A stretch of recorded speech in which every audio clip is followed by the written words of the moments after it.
경제적 자유에 관한 책이 많습니다. 이번 리뷰 책은 파이낸셜 프리덤입니다. 경제적 자유를 빨리 달성하는 방법을 말하는 책이죠. 책으로 들어가 보시죠. 보통 사람들은 성인이 된 뒤 약 25,000일 정도 살 수 있다. 무거운 얘기를 먼저 들고 왔습니다. 성인이 되고 25,000일밖에 못 산다고 하니까 어라? 이렇게 짧다고? 라는 생각이 듭니다. 20살 때는 평생 젊을 줄 알았는데 시간이 정말 빠르죠. 참고로 이 시간은 68.5년입니다. 빠른 은퇴를 위해서 책에서는 단순한 방법을 제시합니다. 최대한 절약하고 아낀 돈을 주식, 부동산, 채권에 투자하고 부업, 사업 등으로 소득을 높이는 것이죠. 주거비, 교통비, 식비 3대 지출을 줄이면 한 달에 최소 20% 이상 절약할 수 있다. 주거비를 아끼기 위해 세입자를 들인다거나 교통비를 아끼기 위해 모터 자전거, 스쿠터를 타는 등 다양한 방법을 알려줍니다. 그 외 잡다한 비용을 줄이는 법도 알려주는데요. 물건 구매 전에 11가지 질문을 던져보라고 합니다. 2가지만 소개해드릴게요. 질문이 이걸 사려면 돈을 얼마나 벌어야 하는가? 물건을 살 때는 세후 금액으로 계산하는데 이는 곧 그 물건을 사려면 표시된 금액보다 더 많은 돈을 벌어야 한다는 얘기다. 질문 10. 이 돈의 미래 가치는 얼마나 되는가? 연 7%의 성장률을 대입해서 계산하면 예를 들어 직장인 A씨가 소득세를 30% 낸다고 해보죠. 이 사람이 만원짜리 영화표를 사려면 세전으로 14,286원을 벌어야 하는 것이죠. 또한 영화를 안 보고 만원의 주식에다 투자한다면 몇 년 후에는 더 큰 돈으로 돌아올 수 있다는 겁니다. 책에서는 주식, 부동산, 채권에 투자하는 것이 투자의 핵심이라고 역설합니다. 주식 먼저 살펴볼게요. 지난 100년 사이에 미국 전체 증시는 연평균 7.3%씩 성장했다. 많은 책이 그렇듯 주식에 넣으면 장기적으로는 우상향한다는 가정입니다. 일전에 도마뱀에 대해서는 주식이 우상향한다는 것은 생존 편향의 오류라고 지적한 적이 있는데요. 쉽게 얘기하면 여태까지 미국 주식이 성장한 것은 운도 어느 정도 받쳐졌기 때문이다 라는 것이죠.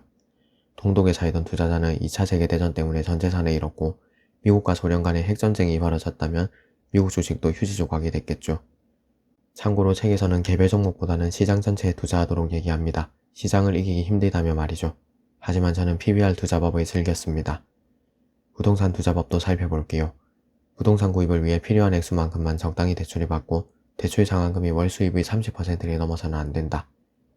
구입 즉시 현금 흐름이 발생하는 부동산을 찾기 위해 사용하는 인기 전략 가운데 1% 규칙이라는 게 있다. 예상되는 월 임대료가 부동산 매매 가격의 최소 1% 이상인 부동산을 찾으라는 것이다. 예를 들어 어떤 부동산이 20만 달러의 매물로 나와 있는데 그곳 임대료가 월 2,000달러라면 1% 규칙을 통과한다. 1% 룰을 한국에 적용하기는 어렵지 않을까 싶습니다. 1억 원 아파트에 살면서 월세를 100만 원 낼 사람은 별로 없을 테니까요. 다음은 부동산 얘기이긴 해도 부동산에만 국한되지 않는 얘기입니다.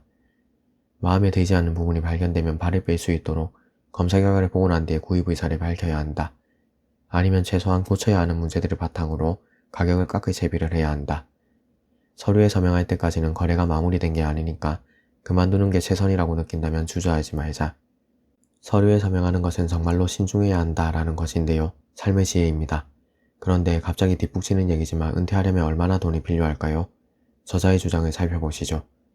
예상 연 지출액을 최소 25배를 모은다. 만약 연 4천만 원을 쓴다면 10억 원을 모으면 조기 은퇴할 수 있습니다. 이제 소득 증가 파트입니다. 개인 금융과 관련된 대부분의 조언이 가진 문제는 지출을 줄이고 저축을 늘리는 방법에만 초점을 맞춘다는 것이다. 둘 다 꼭 필요한 일이지만 경제적 자유를 빠르게 추구하려면 수입을 늘리는 편이 지출을 줄이는 것보다 효과가 강력하다. 원래 돈은 무한하다. 돈은 인간의 발명품이며 사람들이 일하고 소비하고 투자하면서 경제를 성장시키면 정부는 이런 성장을 따라잡기 위해 더 많은 돈을 인쇄할 수 있다. 돈을 벌 수 있는 새로운 기술을 가르쳐주는 놀라운 웹사이트들도 많고 추가적인 부수입을 올릴 기회들이 나열되어 있는 구인 사이트도 있다. 정말이지 사방에 돈을 벌 기회가 있다. 이 글을 읽고 너무나 궁금해서 부업 사이트에 들어갔습니다. 아쉽게도 제가 할 게 안 보이더라고요. 저자는 계속해서 추가 수익을 강조합니다. 나는 1년에 30만 달러를 벌기 시작한 뒤에도 여전히 이웃집 고양이를 돌봐주고 수고비로 60달러를 받는다. 그 돈을 투자하기 위해서다. 부업이 대단한 이유는 많은 시간을 들이지 않으면서도 돈을 벌 수 있기 때문이다. 잔디 깎기, 개 산책시키기, 눈 치우기, 아기 돌보기, 배달하기, 대리운전 등은 부업으로 가능한 일들이다. 인터넷상에서는 코딩 개인지도, 블로그 개설, 이베이나 아마존을 통한 제품 판매 등 셀 수 없이 많은 일들을 할 수 있다. 이쯤 되면 저자는 어떤 부업을 하는지 궁금해집니다. IT 사업뿐만 아니라 다른 부업에도 관심이 많더군요. 내가 가장 좋아하는 부업은 웹사이트 도메인 이름을 사고 파는 것과 모터 달린 자전거, VW 캠핑차 개조, 웹사이트 제작, 블로그 활동, 그리고 디지털 광고 캠페인 운영 등이다. 지식이 곧 자산인 시대입니다. 끊임없이 뭔가를 배워야 하죠. 나도 이런 방법으로 웹사이트 만드는 법을 배웠다. 웹사이트 제작 방법은 유튜브에서 무료로 배웠다. 요즘에는 유튜브에서 거의 뭐든지 다 배울 수 있다. 경제적 자유를 가속화하는 가장 빠른 방법 가운데 하나가 바로 다른 사람들에게 계속 배우는 것이다. 꾸준히 호기심을 품자. 절대 멈추지 말자. 저자는 마케팅도 강조합니다. 사실 마케팅은 익히만 두면 두루 활용할 수 있죠. 기술은 미래의 화폐인데 이 말은 곧 지금 가치가 높은 기술을 많이 배워둘수록 나중에 더 중요한 삶이 되고 돈도 많이 벌게 된다는 뜻이다. 다른 무엇보다도 꼭 배워둬야 하는 가장 중요하고 가치 있는 기술 중 하나는 판매 기술이다. 재밌는 얘기를 소개해드릴게요. 연구 결과에 따르면 임금 인상을 요구하기에 가장 좋은 시간은 금요일 오전이라고 한다. 저자는 저축, 투자, 부업을 모두 설파합니다. 조금이라도 은퇴를 앞당기기 위해서죠. 이번 영상에서는 본업의 장점은 생략했는데요. 회사가 제공하는 복지를 이용하면 그만큼 돈을 절약할 수 있다. 같은 내용이 기억에 남네요. 마지막으로 저자의 시인 얘기를 들려드릴게요. 결국 우리는 인생의 마지막 순간에 자신이 번 돈이나 소유했던 물건보다는 직접 경험한 행복을 떠올리니까요.